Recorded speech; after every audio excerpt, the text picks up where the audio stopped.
নমস্কার বন্ধুরা, কেমন আছেন? আশা করি সকলে ভালো আছেন। এই মুহূর্তের বিগ ব্রেকিং নিউজ আপনাদের সাথে শেয়ার করব। জয় বাংলা শুনে তেড়ে এলো শুভেন্দু, রোহিঙ্গা পাকিস্তানে বলে কটাক্ষ।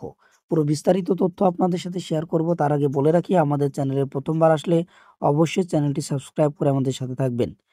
হুগলির রাস্তা দিয়ে ছুটে চলছিল বিরোধী দলনেতা শুভেন্দু অধিকারীর কনভয়। আচমকায় রাস্তার ধারে দাঁড়িয়ে থাকা কয়েকজন জয় বাংলা স্লোগান দিতে শুরু করেন। এরপরে ক্ষেপে লাল হয়ে মেজাজ হারান শুভেন্দু। একটি ভাইরাল ভিডিওতে দেখা যাচ্ছে গাড়ি থেকে হঠাৎ নেমে সোজা স্লোগানদাতাদের দিকে তেড়ে যান শুভেন্দু অধিকারী। স্লোগানদাতাদের উদ্দেশ্যে তিনি জিজ্ঞাসা করেন, কে বলছে জয় বাংলা?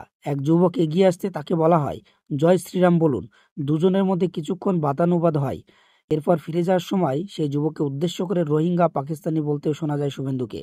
ঘটনাটি ঘটেছে বুধবার বিকেলে পরশুরা বিধানসভার হেলাল এলাকায়। সূত্রের খবর, বিজেপির আরামবাগ সাংগঠনিক জেলার উদ্যোগে আয়োজিত কন্যা সুরক্ষা যাত্রা কর্মসূচিতে যোগ দিতে যাচ্ছিলেন শুভেন্দু অধিকারী। সেই পথেই ঘটে এই ঘটনাটি। এই ভিডিও শেয়ার করে তৃণমূলের কটাক্ষ, ভয় পেয়েছে, খুব ভয় পেয়েছে। বাংলার মানুষের এমন রূপ আগে দেখেনি শুভেন্দু অধিকারী। জয় বাংলা শুনলে যেন গায়ে ফোসকা পড়ে। হিন্দু নাগরিককে রোহিঙ্গা পাকিস্তানি বলছেন, প্রকাশ্যে হুমকি দিচ্ছেন।